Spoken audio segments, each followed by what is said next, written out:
Here's one more V5 deck that comes to us from a discussion I had with Jan in one of the recent podcasts, and a discussion that existed before that. But this is the Nosferatu Anarch deck. This focuses largely around getting out Benedito. Benedito's really good. You've also got Jacques to give you another edge, and then you kind of fill out the crypt with Oscar, Daria, Horus, and a set of Anarch converts. There's some argument that Jan had for maybe putting Guardian in here, but I like the crypt the way it is personally, but your mileage may vary. Cards are playing. Free Press is really good if you're going to be on defense. Carfax Abbey will help fill up your vampires. I think Grooming is really good here. I think if you can get out Oscar early turn, then you can really feed out your vampires pretty quick. You don't want a lot of them. You don't want to like choke up on them, but it is nice to get what feels a little like a free or close to free vampire from it. Labyrinth is good when you need to get sure Creeping Sabotage is online. Just a single Potence Discipline. Give somebody superior where they don't have it. Hunting Ground, obvious.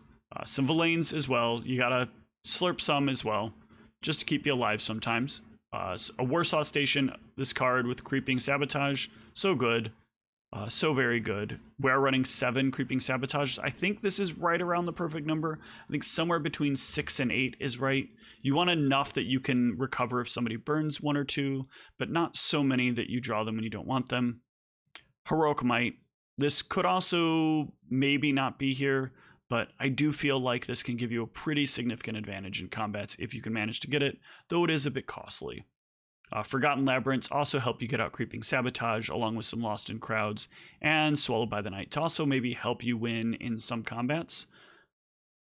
You got a handful of Bait and Switch, because occasionally you'll need to block a bleed that you can't necessarily bounce, or you can't necessarily block. You know, bounce a bleed that you can't necessarily block. Words are hard. Also, a set of Deep Ecologies. I think this is pretty good just as animalism. You're going to want to defend your Creeping Sabotages. Why not have the extra 2 intercept?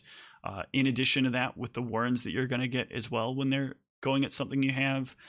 You got Protection Racket as well, and Organized Resistance to wake your vamps up.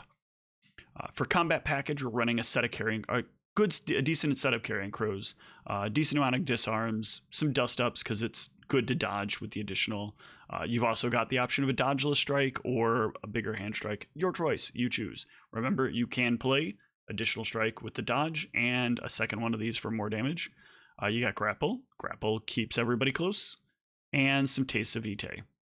This might be a little much in the tastes. I like playing a lot of tastes in this kind of thing because you don't have a lot of prevention. You're really leaning in on Oscar being able to hit the dodge if he can get it, or just hoping to sort of be the bigger puncher in the combat.